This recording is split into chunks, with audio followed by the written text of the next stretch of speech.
Let me hear you say Crux, yeah. Crux, yeah. Let me hear you say Crux, yeah. Crux, yeah. Crux, yeah podcast. Crux proper. Crux, yeah, back for another week. And here I am, man. Xavier Poole. What's going on, man? What's up, Crux, man? Man, I'm glad to be here, man. Yeah, man. Thanks for coming out, man. I appreciate it, man. I've been trying to get you out here for a while, and I'm glad we finally worked it out, man. So, yeah, for sure. Yeah, dude. We did a show at Dallas Comedy Club last Saturday. Yeah. And packed house. I think damn near sold out, if not sold out. I think we was 6 short of selling out. Man, six of you motherfuckers should have come out, bro. There were a couple Crux fans that came out, really? Dude. Like couple, literally like 2 people, and each brought their significant others. So man, technically 4 people, give or take or so. So that was fucking awesome, man. Yeah, that's dope, dude. That was great, dude. I was so surprised, and thanks for coming out, and that was really cool. I'm glad that you guys found it and shit. I'm just pulling up all the TV shit so we can go over stuff. Yeah, no, you good. But yeah, man, it was fucking great, dude. And good show, right? Good show. Man, it was you were trying to talk show. about it when I was setting all the shit up, and I was like, wait, hold on. It was like I had my first heckler that show, so it was great. I won, so oh fuck, that's right, because I was outside. Yeah, I think you was going up after me, I think. Yeah, or after Sarah. So I know your time was coming up. Yeah. It was no, I had already gone up, and then I was like running in and out because I was trying to figure out a bunch of shit. But either way, dude, I popped in and out of your set. I heard the laughter and everything. But yeah, that's fucking crazy. That guy, I think he got progressively worse as each comic went up. I was the last one that he got. And you blew him out. Yeah. Because he had, man, I saw, I was filming, Josh was on the show with us also, Josh. Yeah. I was filming his set for him. And then the dude was up there, like, he was giving Josh heat, dude. Like, he even finished one of his jokes for him and everything. I was like, okay, I'm going to have to deal with this guy probably when I go up. Yeah, because you went on right after him, right?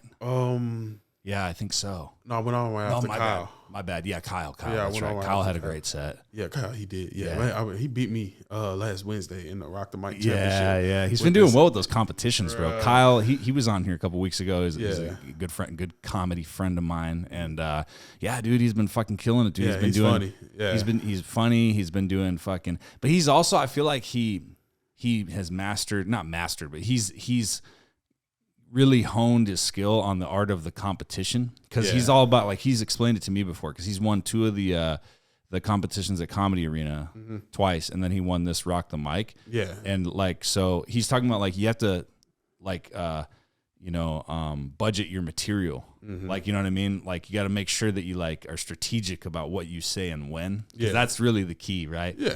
You know, like, obviously assuming everything that you have is good, right? Yeah, and that's why we go to these mics and work everything out so we can figure out what's funny. Right. You know? No, I was really happy. Like, I had a good side. People coming up to me after saying, "Hey, man, you're really funny. We liked you." So that's always a good sign. You know what I mean? I watched the tape, criticize myself, watch my film, you know, and like, there were some good pops. There was definitely, obviously, there's always things we can improve on, things we can do better. Yeah. There's like one joke that I said because I was trying to keep it like 100% clean, just so I have some good 5-minute tape, like at a nice club. Yeah. It was like 9. Arguably, it's still clean, PG-13 standards. If you're talking about like rated G, then no. Because I did one joke. So I didn't do any of like the 4 words you can't say on fucking the radio or whatever. I didn't do any of those. And I didn't do like any graphic shit. But I did do one fucking joke where I say jacking off. So that could be interpreted like, I don't know why the word jacking off made me laugh, but it did. Yeah, well, it's a funny thing, dude. And like, you know, like, but I don't know, there's like one thing on like about that where I was just kind of like, man, I could have fucking, done something.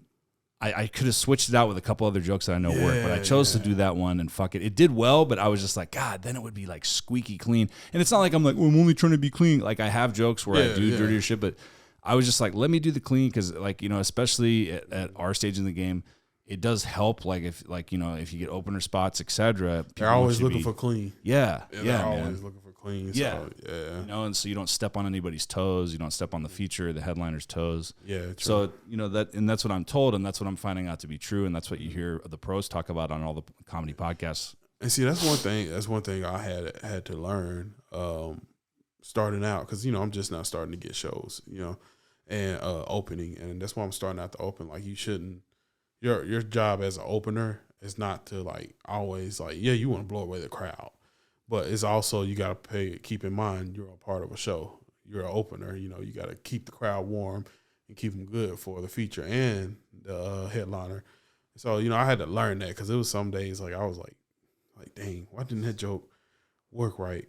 Like, these jokes work. Then I had to really work my material out and fix it to make it to transpose it from open mic to opener / showcase. And yeah, bro, it's a thing to think about. Yeah, no, for sure, man.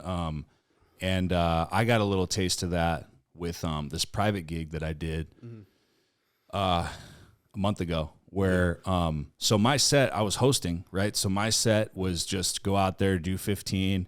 It was supposed to be clean, and then it was for this fucking police ball. It was for the Cannondale Police Department ball. Yeah. So my set, I had some good jokes and stuff. There were definitely some lulls in the set because it was a weird context. Bro, I've talked about this before, but there was no this wasn't like an event where the guy who was putting it on was an entertainer. He was the chief of the police department. Because it's a small department, and so he literally, dude, he's like, well, let me know when y'all are ready. We're gonna start when everybody gets their plates. When everybody's done eating. That sounds like a chief from a that type of city you just said. Like a small town. So we're like, cool. I'm assuming, because there's a stage with the microphone, I'm assuming someone's going to turn on the PA, someone's going to get a level for the microphone. He's going to go up there and go thank y'all for coming out. Here's our annual banquet. Now dude, literally, bro, they turned on the PA. No one did a sound check with the mic. And he literally turned around and he goes, all right, y'all, Crux Crawford is going to tell some jokes now.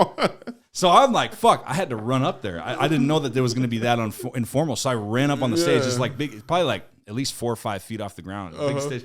So I jump up there. So my whole set, even though, yes, I am telling jokes and I'm getting some handful of laughs, the main purpose of my set was to get the sound right. They were fucking with the sound. They were seeing how it was in the back. They were turning up the PA. They were turning down the PA. The microphone was fucked. I'm trying to manage the mic stand. It was all fucked up. Yeah. And so really my set, the whole point of my set, right? Yeah. I don't matter, because the guy who booked it is the headliner guy. He's the one getting paid. He's the one who they made decisions to bring him for show. They didn't even know he was bringing us, Right. So my whole point of my set was to get everything orientated, get everything set up, get everything right. You know what I'm saying? And then, so I did my job. I did that. Yeah. You know what I mean? Yeah. And that's at that host level, aside from figuring shit out, if you're in the club, they have the sound dialed in 90% of the time, but still, you're there to lay down the ground rules and get everybody kind of warmed up a little, but it's not about you. It's not. And when you're coming, I don't know about anybody else, but when you're coming from just doing open mics, just doing open mic, then you're coming to doing you're opening for somebody. Your mindset has to change. Right. Mine's had to change. Okay, I'm going to go out here and murder. I'm going to go out here and fucking take out the whole crowd and freaking just a lot of people be thinking to do that, but nah, you're in a way you're part of a team. You're there for the headliner is the headliner. You're there, like you said, to warm up the crowd and stuff like that. I had to really fix a lot of things. Opening really taught me a lot of things. Really helped me grow my material, because I had to learn a lot more about it and learn how to display my jokes better. Yeah. In a way, where this joke's gonna work at this time, but this time I'm gonna use these jokes. You know what I mean? Right. Right. I took a risk on Saturday by throwing in a joke that I just come up earlier with earlier last week. Yeah. And I did it at one open mic. I did it at Snooki's and it did well. And that's it. That's the only gauge I had on it. Yeah. So it could have just totally. Luckily, it's undeveloped, and I'm kind of God, it's so obvious that that's new and it doesn't really have a lot of parts to it. But still, it got a laugh, so that's cool. But then I did some follow up stuff that just kind of whatever. It's not like I bombed, but it was just it wasn't just constant. The other stuff that I had that they laugh at the setup, they laugh at the punchline, they laugh at the tag. like other stuff that I've had for longer, like that did well. But you know, it's cool, man. But yeah, that was a fun show, man. That was a fun show. It was, man. I think, like I said, I had my first heckler there. That dude, like, he was like on a mission the whole show. You can tell, because when Josh had said something about, you want to get on stage, you got the mic, he stood up. Yeah, like, you know, I was like, okay, all right, I see. That was during his set, huh? Yeah, and I was like, okay, I see what I need to do when I get on. Like, I had picked him out, and I got on stage. Dude started talking, and I looked at him, and then I forget what I said, bro. That's the thing. That's what I was getting at. That's the thing about the heckler. It was such an amazing moment, but I freaking got distracted and didn't get to record it. I was like, damn, yeah. I would totally put that on fucking social media. Yeah, no, for sure. That guy, like, he said a couple things during it was like every comedian that went up, he was getting progressively worse. So, but yeah, man, it's a fucking, and then God, I'm so bad at this. I'm starting to do like all the plugs at the beginning, so it's not like at the very fucking end, of the episode. So real quick, just to recap with everybody, next show's coming up, Classified Comedy shows. I'm going to be a part of that, but the date's either going to be late next month in April or in May. It's supposed to be moved to a bigger venue, so I'll give you guys updates as soon as I have information about that. Next show is going to be, at least that's on the books right now. I'll let you guys know if something new comes up. It's going to be at the Fort Worth 420 Fest on April 20th. Next one after that is going to be at Comedy Arena on Saturday, April 30th. And then I'm going to be back at MacGyver's in Burleson the first Saturday of August. So, and then I'll let you guys know what updates happen before that. But yeah, up until, in between. And then as always, follow me on TikTok, follow me on Instagram at Crux Crawford, exactly how it's spelled, because there's no name like it.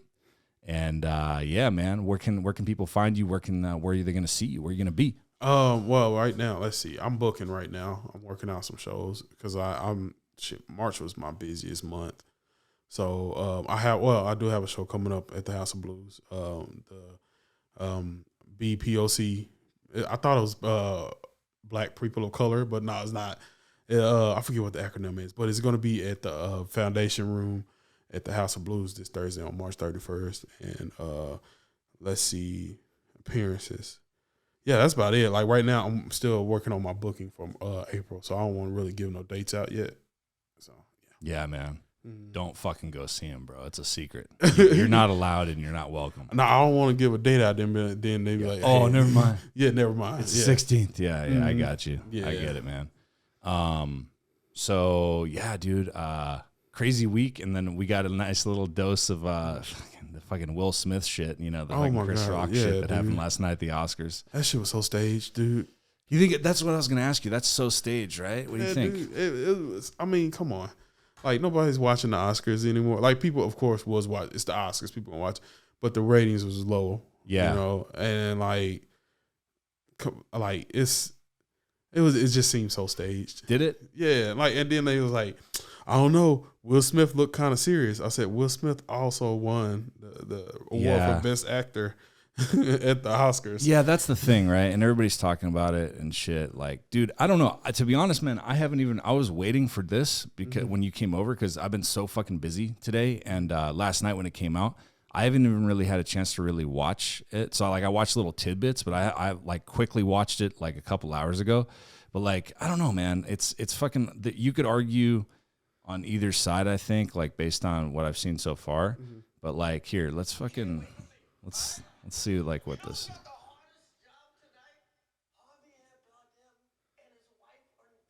Okay, so he's doing material. Chris Rock's doing material at the Oscars up. So he's doing material about this other guy. Yeah.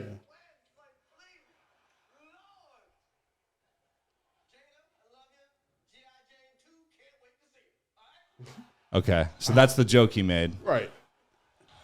And look, and just to say, bro, that's not even that fucking bad, bro. It's not. It's really not. Yeah, and like Will's freaking laughing. That's what I before. Right. So he does. He laughs. Yeah. But who knows? So that's another thing. Do you think that he is laughing and that's like a real-time response, or do you think that's an edited camera thing? It's recording live, so I assume that he's probably reacting that way. I mean, it's live, but it's like not like right now live. But do you think that they had time to change his reaction? Yeah, you're right. I don't think. You know what I'm saying? Yeah, I think, man, I don't know. Like, because he is laughing. He says the joke, and then he does fucking laugh. Yeah. Do you think maybe it sunk in for a second, or maybe he laughed and he looked at Jada and he saw that she was upset, or at least appeared upset, if we're assuming it was real? Yeah. Okay, I did say it staged, but I have been arguing with people about it on social media. Okay. Like it's real. Yeah. But I saw that. Like, he laughed, but like, this is the thing. Like, I read Will Smith's book. This is the thing that stood out to me about what he did. In his book, he talked a lot about how Jada Pinkett Smith felt like unappreciated by him. Like, she felt like she was always trying to stay out of his shadow because he's a big star, and like he'd do things where take the attention away from her, and she didn't like it. And because didn't they have a bunch of drama these past few years, and she had like a fucking boy toy that she was banging? Yeah, August Alsina. Yeah, that was a whole like freaking open relationship type crap. But so that also he mentioned in his book, like when she was off like doing her thing with August Alsina, he was in freaking Peru doing ayahuasca trying to find himself. So like it's his book interesting. So like when you look at the situation like that now, so Chris Rock. Okay, so Chris Rock does the joke, and he fucking makes fun of the fact that she doesn't have any hair right now. Yeah, right? And he probably doesn't know that she has, what is it, like alopecia or something? Is that what it is? Okay, so he doesn't know.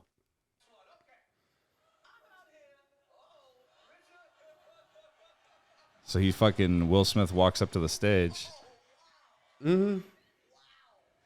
Smacks him. See, dude, I don't even know. Does that even fucking look real, dude? Let's watch that again, man. Yeah.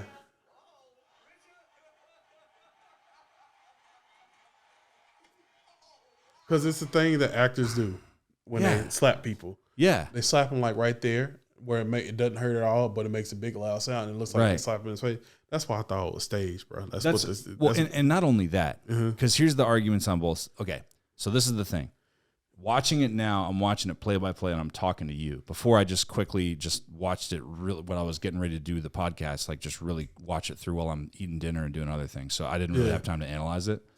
So right now, this is the thing. Up till now, you think, okay, this is staged. The stuff we're going to watch in a second afterwards, the second half of this footage, I feel is the stuff where you could argue, no, it's real, dude, because how Chris Rock reacts, right? Okay. And see, I'm a millennial, so I only saw like 2 minutes and I stopped caring afterwards. So yeah, well, it's not like it goes on for 20 minutes. You know what I mean? So hey, we're both millennials. Short memory stance. Yeah. Two millennials. So all right. So let's see what happens after.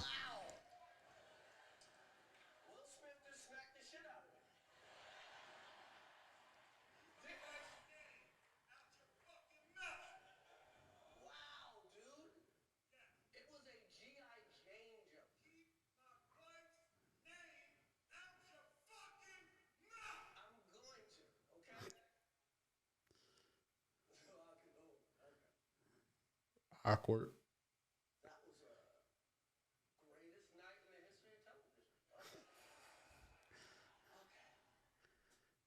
All right, so there's that. But check this out, dude. Check this out. My buddy actually sent me this. Okay. This clip, and I'll go, okay, so you see that, and he makes a little joke trying to follow up from it. But this is really, I didn't realize that YouTube video ended there. So check this one out, dude.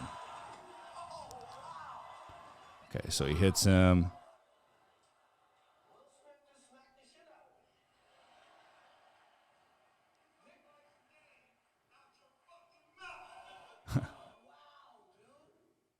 See, this part you could argue it's real or it's fake, I feel. Yeah. You know?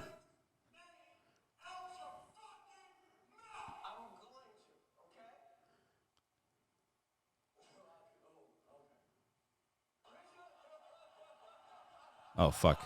What did I watch? Okay, hold on a second. That wasn't it. Sorry, folks. Here, let me find this. Here.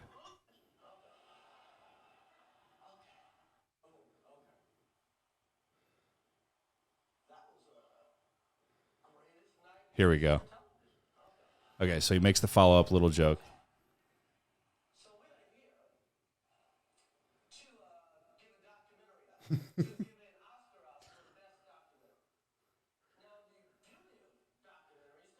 Okay, you see what I mean? So Okay, he stops, yeah. dude, and everybody's on edge. Everybody's like, what the fuck, right? And he makes that little recovery joke because he's Chris Rock and he's one of the fucking legendary comedians, right? And he's amazing, right? But so he bounces back. It's not his first rodeo.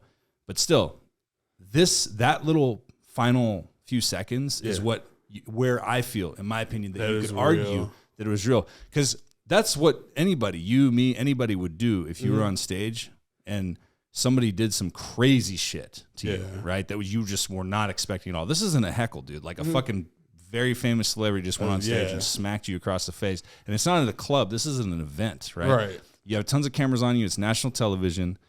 And this happens to you.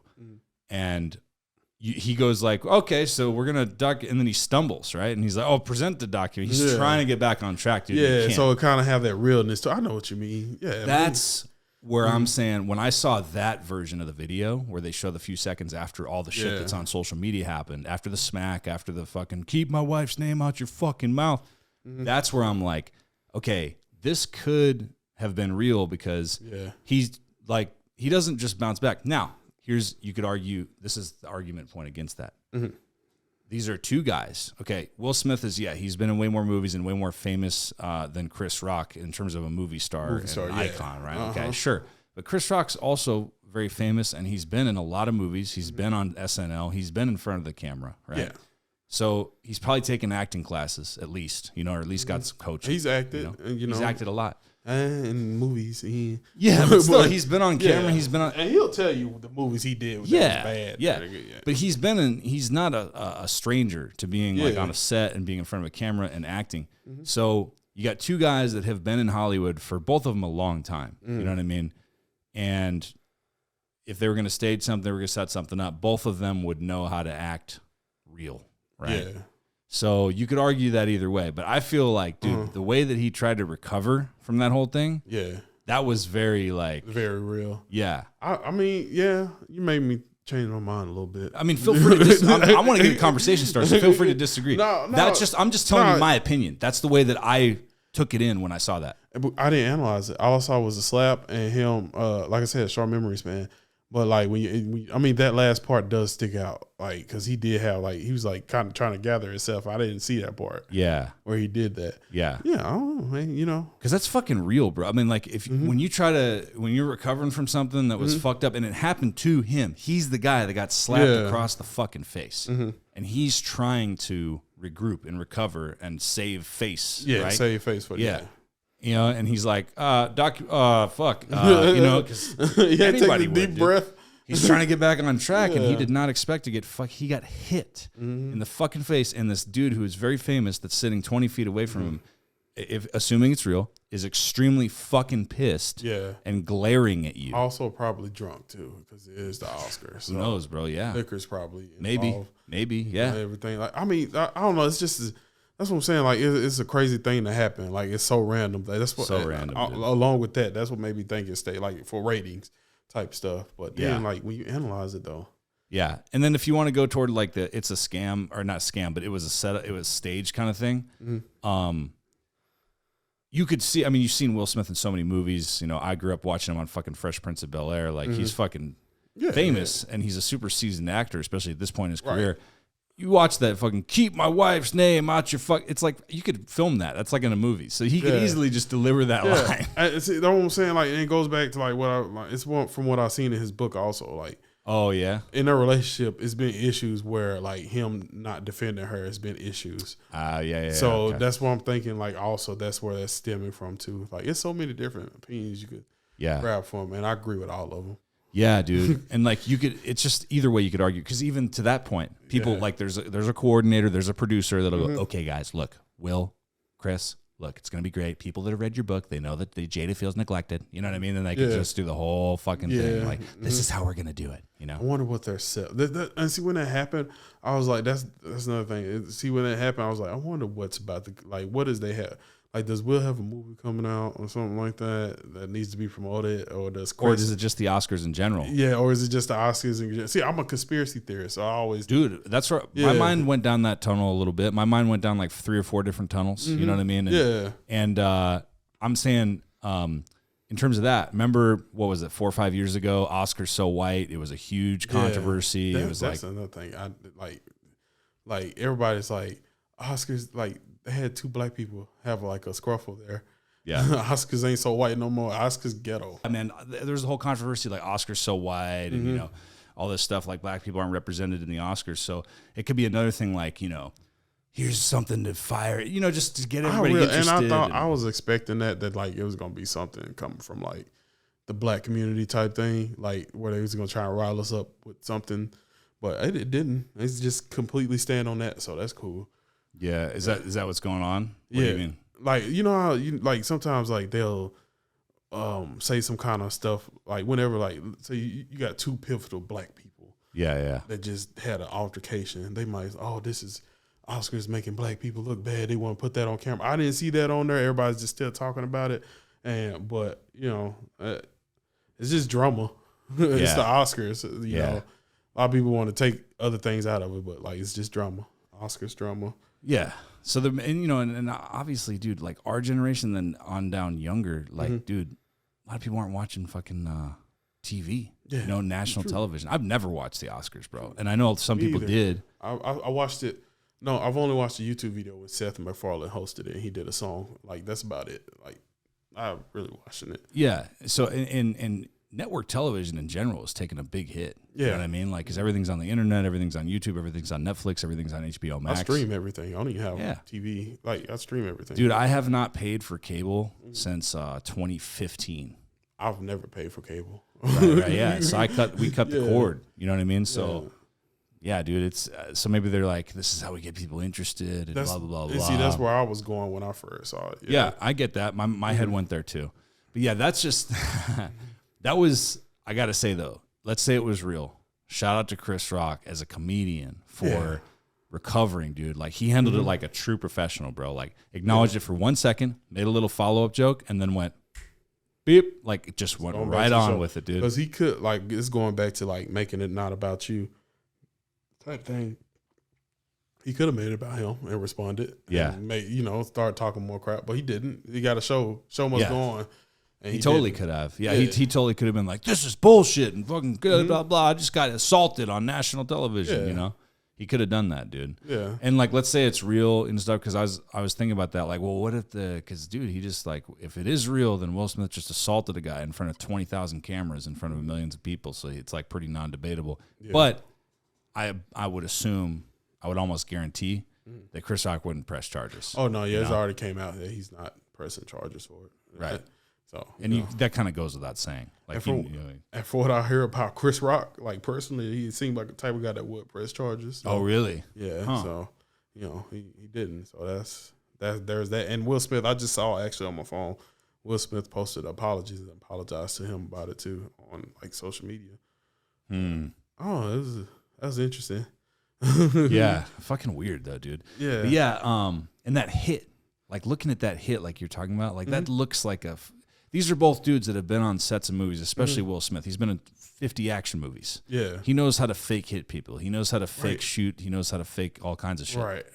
So, and that's why I thought it was a fake hit also, because when you hit him, he hit his microphone instinctively to make the sound off. I'm like, this look like some actor stuff right here. This staged. Yeah. Conspiracies all out of the head. But then, gave me a voice for reason. So now. Yeah, dude, for sure. Yeah, man. Where did you, so are you from Dallas, Fort Worth area? Dallas. I'm born and raised in Pleasant Grove. Okay. So do you know Tony Compion? Yeah. You guys ever talk about that? I haven't really talked. I know I've seen this joke about Pleasant Grove. Right. And one of those, I ain't gonna give his material away. But yeah. He mentions it though. Yeah, very true jokes. But I've seen that about Pleasant Grove. But yeah, it's a place to be. I just figured maybe you guys had talked, just if you're from the same area, maybe you've been like, But yeah, man. So it's interesting because you're doing comedy in the place that you're from. Unlike me, I've only lived here for like a little over a year. Yeah, I forgot you not like. Yeah.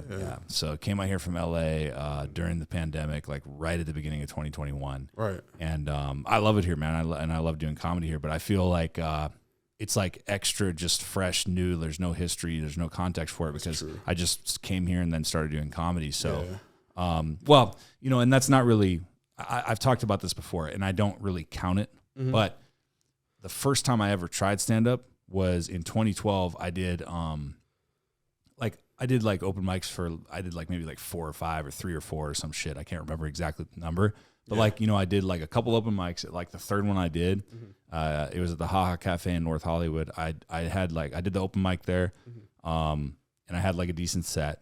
And there was a comic in the audience, and he was like, "Hey man, you're pretty funny. Why don't you come do my showcase?" Which it was just a bar show in Hollywood, So I did this bar show and I ate a dick because after I got on that show, I was thinking to myself like, "Oh yeah, this is how it is. I'm fucking done. I'm a fucking genius at this. That's it. This is how you do it, bro. Go there, fucking eat a dick, bomb." And I was just like, "Fuck this," and it wasn't my main priority. So I don't count that because this time, dude, has been the time where I'm doing 4, 5, 6, 7, 8 open mics a week, fucking writing, fucking performing, bombing, doing well, learning from mistakes, getting better, really devoting energy and time to it. So that's this is really what I count, you know what I mean? Because that was a while ago. But yeah, so you this is interesting for you because you're doing it in the city where you started, I grew up in, and yeah, it's dope. I started not too long ago. I think I hit my comedy anniversary a couple of weeks ago. Oh yeah. Yeah, so I've been doing it for about a year now, a little over a year.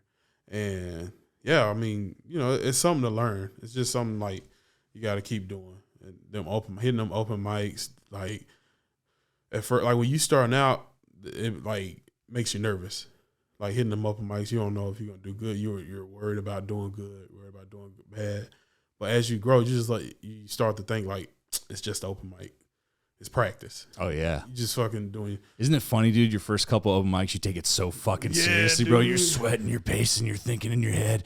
Ooh, you're going back and forth. You're treating it like this is your fucking Apollo audition, bro. And you're fucking on there, and you're fucking Chappelle's in the audience or some shit. You wrote some shit down, you prepared it, you rehearsed it in the mirror 30 times, then you get up there, dude. Now, you get up there and fucking, and it's funny because you see people. You can see it's a sign of growth, right? It's a sign of progress because you see people that are doing that. Now that you've been going to a bunch of them, and you're like, dude, this guy. So I was at Arlington, since they started doing it again.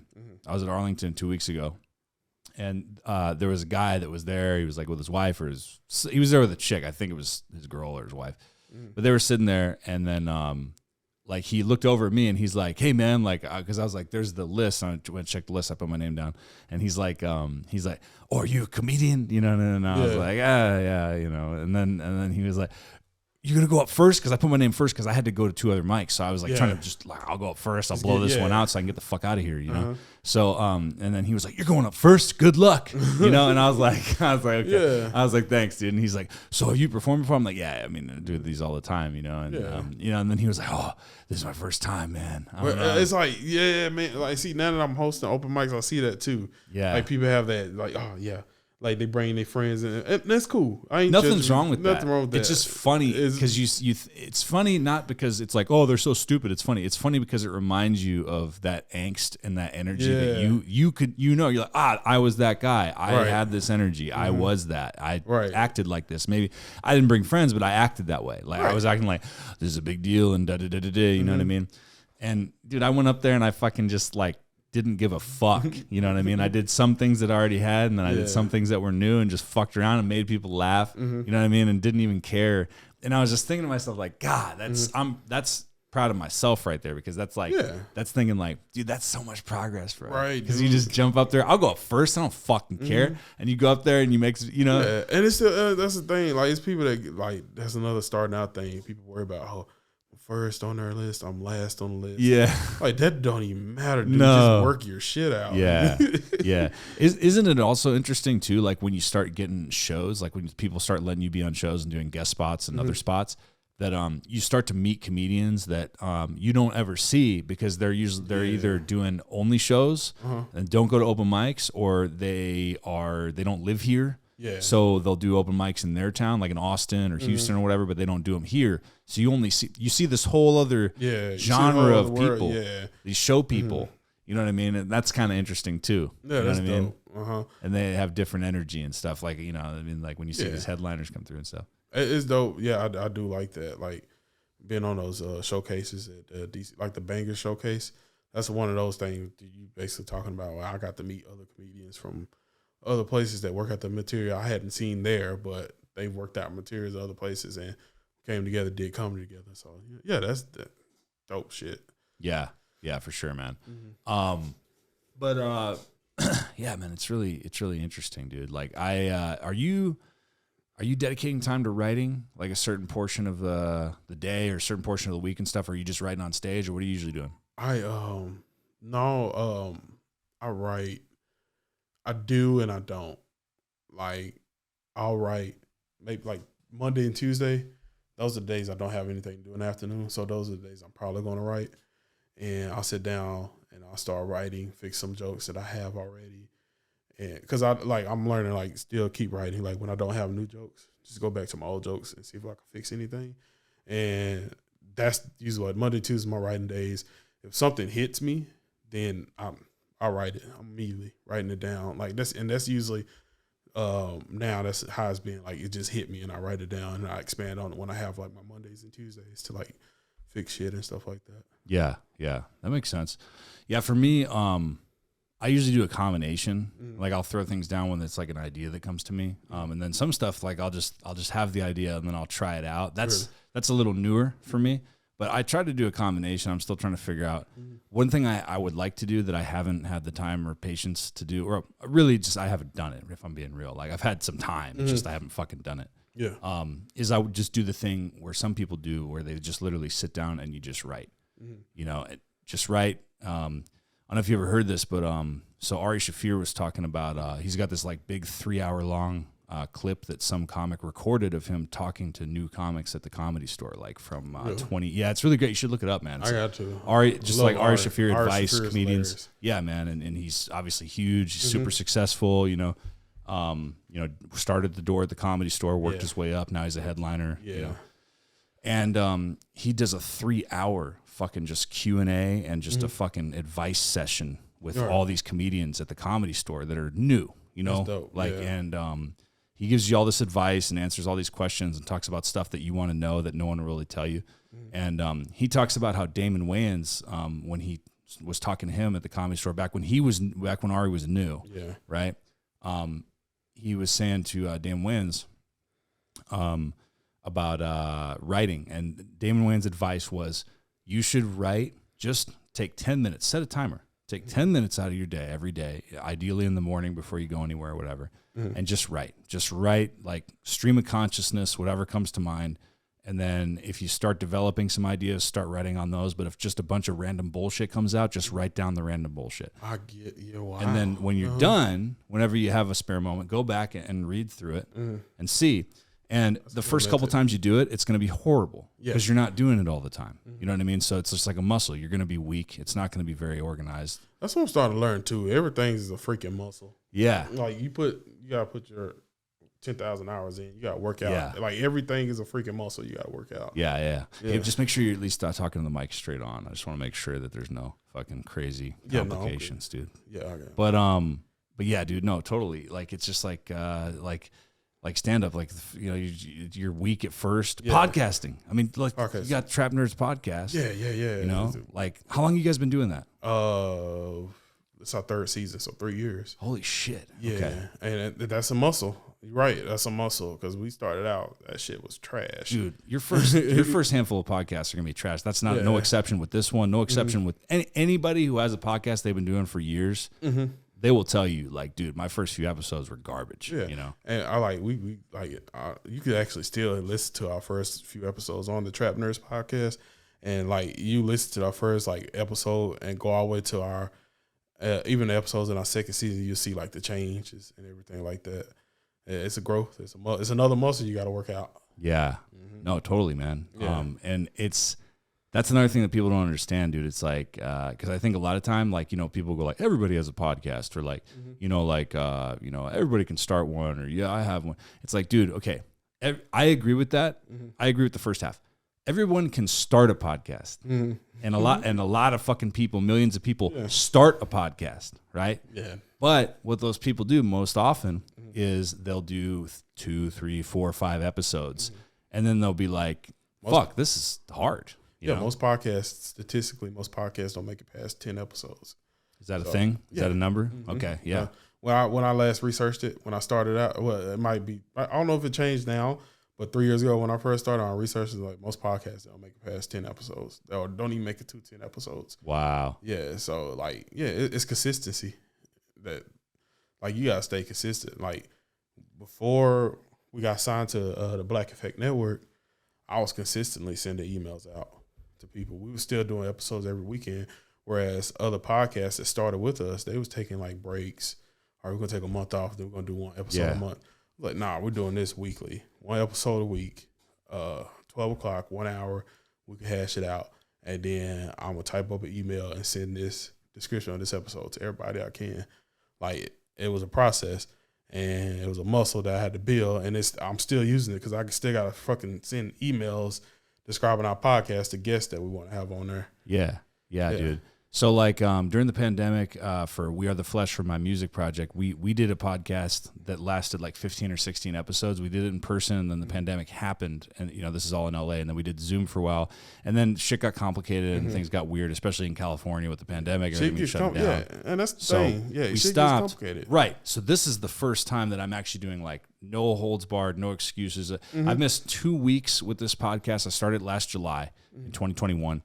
I missed 2 weeks because 1 week was dedicated to me just getting all the cameras and getting set up for 2022, because that's when I started doing multicam. I started going big, and making it as big as I can.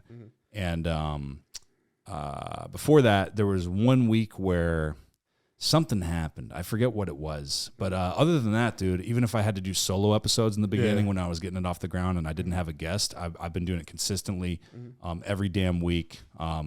In July, it'll be a year. And man, those first episodes are garbage. But what I'll tell you, dude, at the very minimum, because a lot of people go like, yeah, podcast, man. Like, like I'm starting to gain some traction. My audience is slowly but surely getting bigger, progressively getting larger. So the thing about it, those people go like, oh, the podcasts are, fucking 2 people listen to it and it doesn't matter and it doesn't make you any money unless you really be. It's like, dude, okay. I'll tell you at the very minimum, I'll tell you this. I notice, and I'm sure you notice, I don't even have to ask you, your muscle in terms of conversation helps you with comedy. It helps you with conversation. It helps you with being on, right? Like, hey, fuck, it helps you, dude. You know what I mean? And I've noticed that, especially in the last month, just talking to people, just start striking up a conversation like at the comedy club or whatever, talking and just being, it makes you so much better. Because comics, we're really conversationalists. Like, all we're doing is having conversation with people. People listening to us. So podcasts, that's why so many comics do podcasts, because that's what we thrive for, is people listening to us. And yeah. It makes you like so much better with that, and just even starting and having a conversation. Because like for a job, dude, I've been in sales for fucking ever. Like, I understand engaging with people, listening, talking, addressing needs and stuff. All those are fundamentals of being a successful salesperson. But having like regular conversations and striking them up with like anti-social, because we like, a lot of comedians like to hear people listen to them, but a lot of comedians are kind of antisocial too, because we think everything's stupid. we think we have the best take on things, and that not necessarily that we're better than everybody, but we think that, god damn, there's a fucking headphone thing. Isn't it random how it pops up? Yeah, so weird. So weird. We'll fucking finish it out with this. Whatever. Yeah, you're good. But it's like, it's crazy because you feel antisocial, and sometimes I'll do that too. I'll be like, conversation's fucking stupid. I don't want to fucking come off like I don't want to talk about things. I don't want to release too much information about myself. I don't want to bother somebody. Doing podcast will help you with that shit. You know what I mean? It'll help you fucking it does. Like it like, especially like because people doing by themselves and people doing with people, and they always ask me, which is better. God, looks like I'm kind of like, dude, I don't want to fucking talk to people. I don't want to bother. With podcasting, I feel like it's better. I've gotten so much better at being able to ease into a conversation. So how many guys do you regularly do it with? Because I listened to your podcast a couple times, and I know you have guests, but it's multiple people. It's 3 of us. Well, altogether it's 4 of us. It's 3 other guys on there. My friend Dre, I met him in college. My brother Eli, they call him Baku, and my other friend Tony, I met him in high school. You know, we all get on there and talk, and that's another thing. Like, we all have opposing views. We don't all agree. That's another thing that's helped. We can argue with each other. We go back and forth. Yeah, that helps another muscle also that you need in comedy. So 100%. I like the engagement you guys have. I like the cadence of conversation that you guys have on your podcast. You lose me sometimes just because I'm not a big, I'm not a gamer. I'm not a big comic book guy. My best friend. You're not the only one though. Like you ain't the one that told me that. Like that's yeah. Not everybody is, but right. yeah. But it's a great niche, and I can tell you guys are excited about it, and that's all that matters. If you're talking about things that you know about and that you're excited, there's going to be people that share your interest that are going to tune in. You know what I mean? Yeah. Like for me, there are a lot of people that like listening to a fucking big dumb white moron talk, and that's who really listens to my podcast. Those are my people. You know? I don't think you're a moron, Crux, man. No, but I understand. Like you said, it's a niche. It's a market out there. Like that's why, like Sony Pictures. I just got done doing something for Sony Pictures. Hell yeah, dude. They paid. Fuck yeah. Paid me for it, and that's because yeah. they needed more black voices talking about the movie. Hell yeah, dude.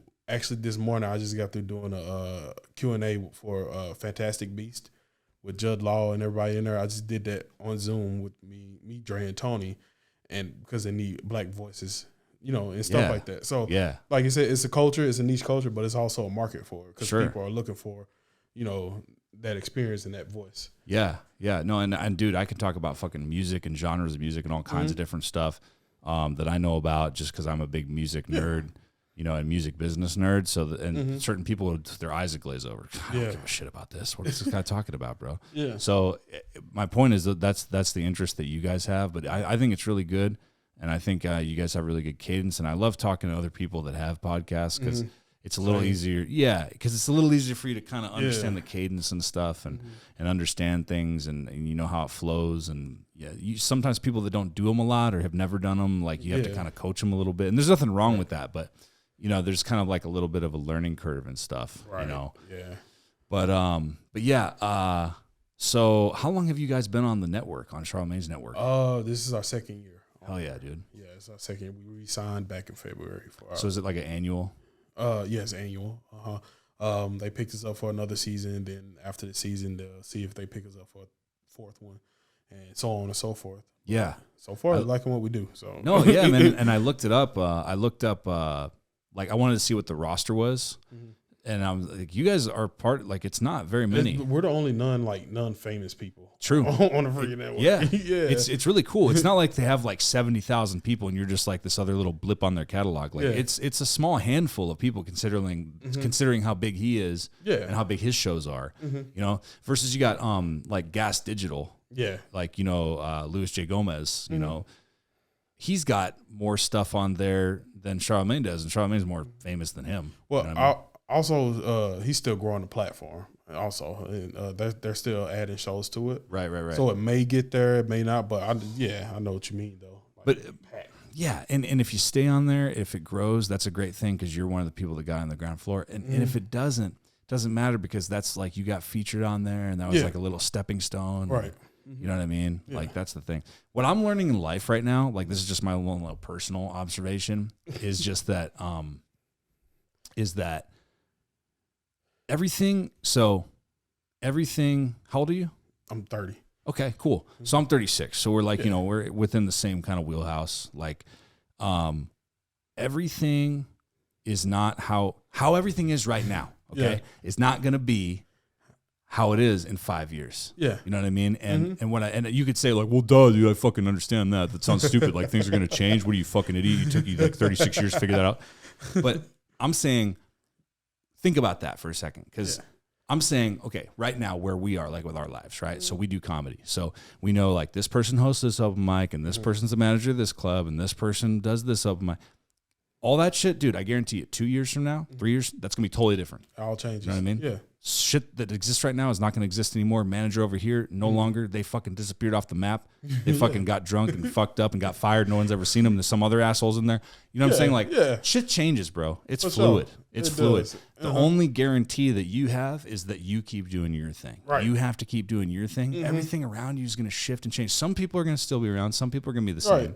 But a lot of stuff is going to continue to change, dude. And you just flow with it, and you have to accept what's going on right now is not what's going to be going on 4 or 5 years from now. Right. It's not gonna last. Yeah. It's too shall pass. Yeah. Because you start thinking, like, I did this a lot, especially when I was younger. Like, for me, like, my first art form that I did and have done for years is the music business and music and performing on stage as a musician. And I feel like the younger you are, like, whether you're just getting started in music or comedy or acting or some art form, you start to think, like, when you're young and more naive, you think, like, oh, these are the people that I'm going to get famous with, or these are the people that I'm going to get big with, or these are the people that I'm going to grow with. And it's like, that's so rare that that's the case, dude. Most Grow of out of it. Yeah. It happens by accident. Like, you never know it happens, but it happens. Yeah. Most people fucking grow out, like, just do their own thing, man, and gravitate. Yeah. You know, you just gotta stay consistent and just accept that change is like the only constant. You know what I mean? Change is the only guarantee. But yeah, man, that's the crazy thing. Yeah. You know? It's crazy. Yeah. Yeah. What other podcasts have you done? Oh, man, I've done guest spots on. I don't remember because I did them all last year. Okay. I know I've done Two Brothers at a Water Cooler podcast. I've done Pod Sauce. Oh yeah, Pod Sauce with Felicia Rashad and Dax Shepard. They used to be on TMZ. Oh hell yeah. Yeah, I know. Yeah, shout out to them because they put us on 8 must listen to podcast list on their great, website. dude. Yeah, That's fucking awesome, dude. Yeah, we got the guest on that one. That was pretty dope. Have you seen Idiocracy? Huh? Have you seen Idiocracy? I haven't seen it. Oh, dude, Dax Shepard is great in that. Bro. Really? Yeah. You know what the plot of it is?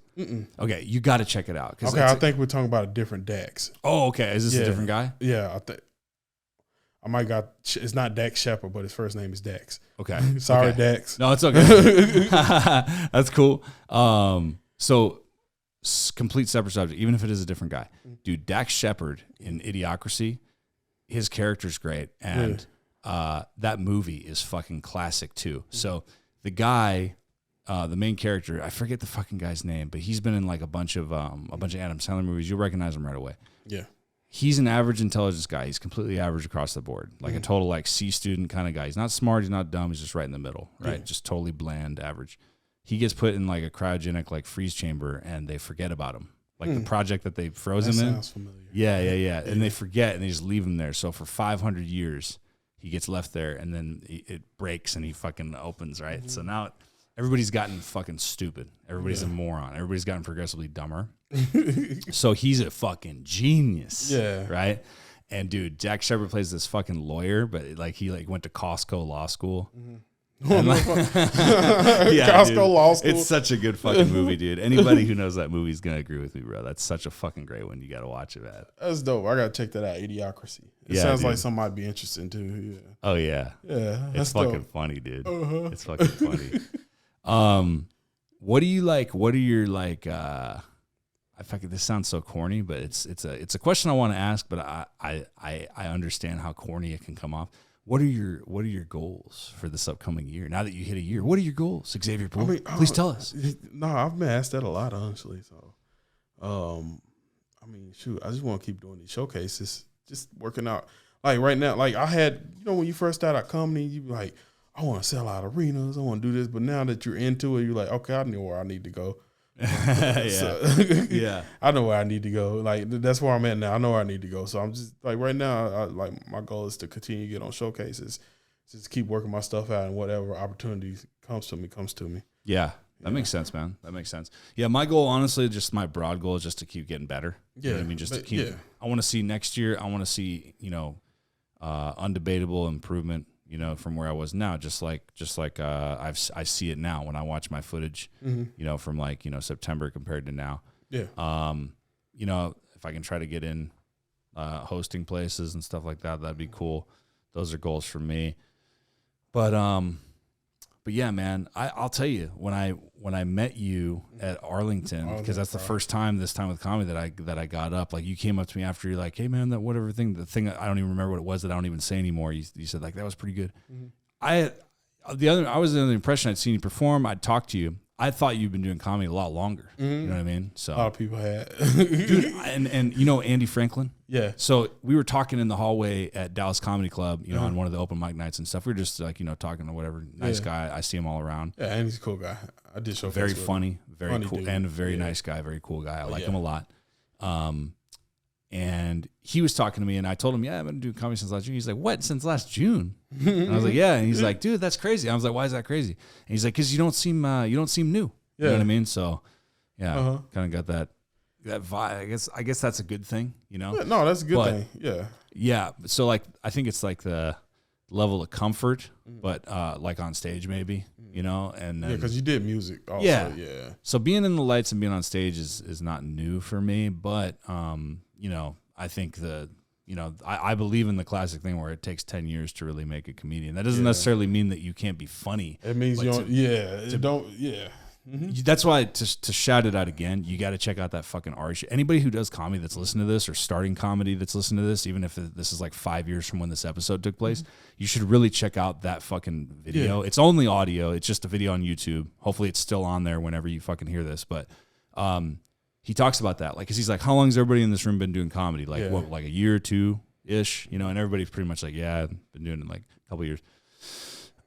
And he's like, okay, so don't take this the wrong way, but none of you are good yet. He's like, and to be clear, I'm not saying none of you are funny. Some of you are funny. I've seen some of your jokes, right? He's like, but that's not what I mean. I mean, to be good is like to be seasoned, transitions. You can go up there, you can do a 15, 20, 30, 45 an hour, you know, like, and you're like killing the whole fucking time, and you know how to, when to do crowd work, you know how to handle every single kind of heckler, you know how to make transitions, you know how to build your set.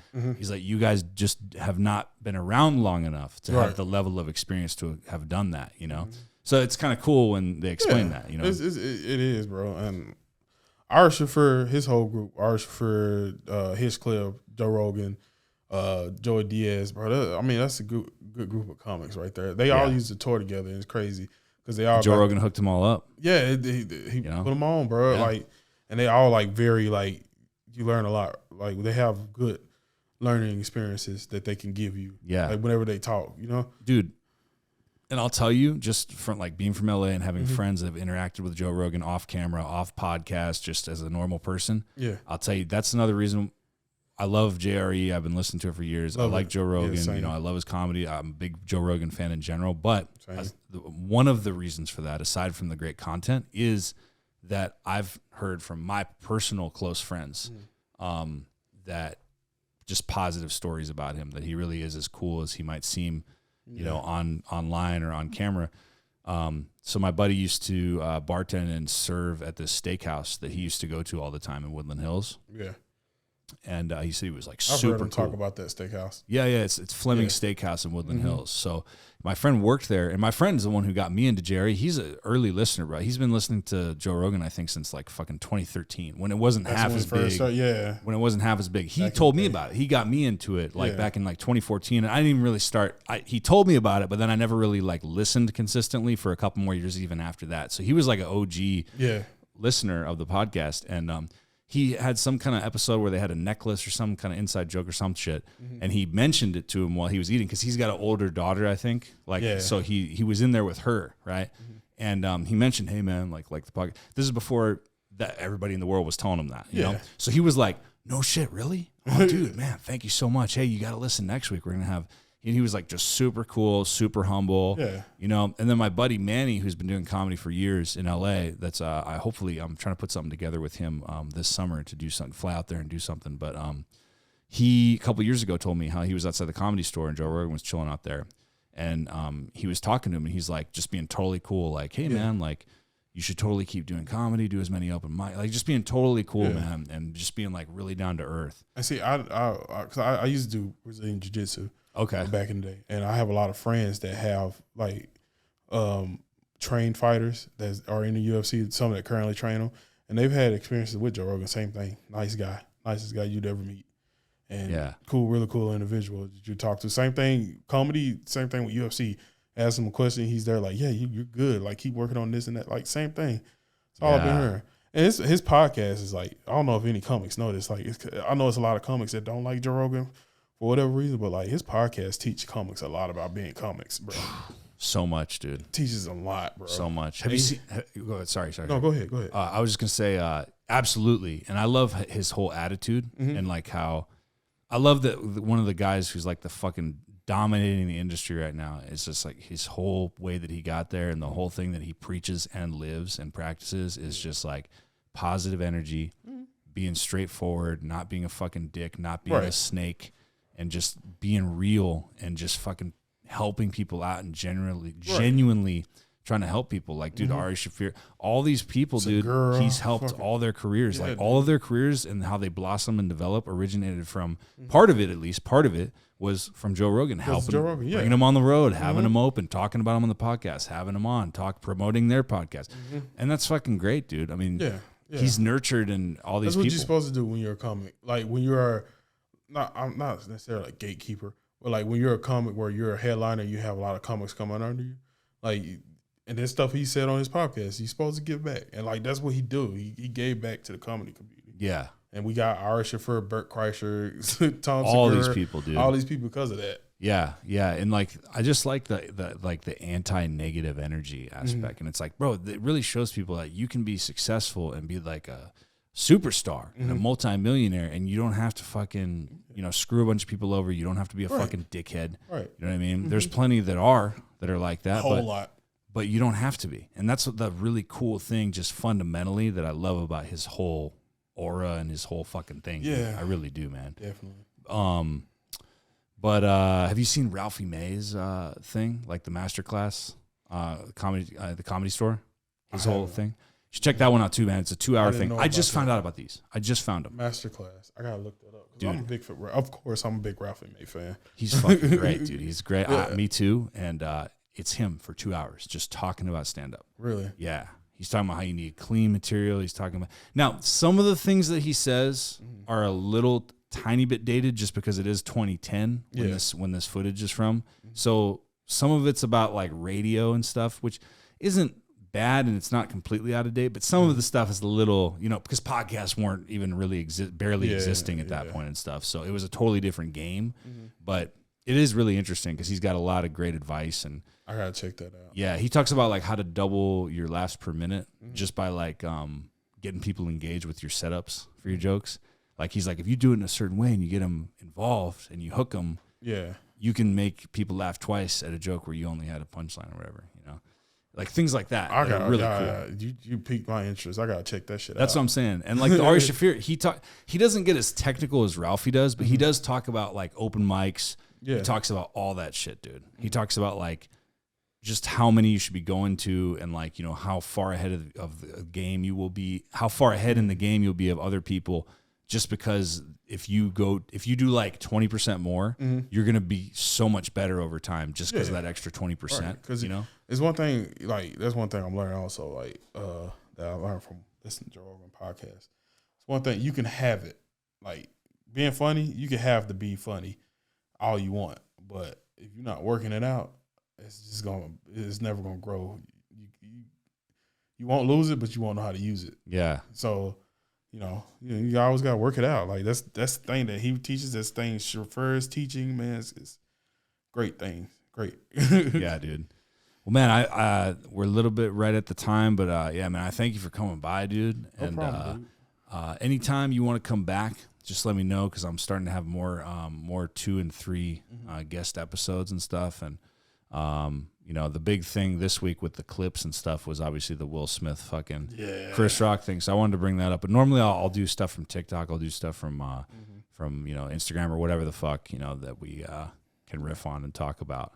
But hell yeah, man. Trap Nerds Podcast. Check that out if you haven't. And it's everywhere. It's Spotify. It's YouTube. Spotify, iHeartRadio, streaming on the Black Effect Network. The Trap Nerds Podcast. Check us out, man. We're doing big things. Like, we had comedian guests, Roy Wood Jr. and Josh Johnson and Eagle Wit on there. So Yeah, we're doing big things. Check us out, the Trap Nerds Podcast. Hell yeah, man. And thank you, everybody, for tuning in to another week. Keep helping me build Crux Nation. And shoot me an email, any clips you want me to go over, anything you want me to shout out and review, cruxcrawford@gmail.com. And leave me a 5-star review on Spotify. If you haven't already, leave me a 5-star review and an actual review on Apple Podcasts if you haven't already. And otherwise, we'll see you next week. Crux, yeah, bitches. Let me hear you say Crux, yeah. Crux, yeah. Let me hear you say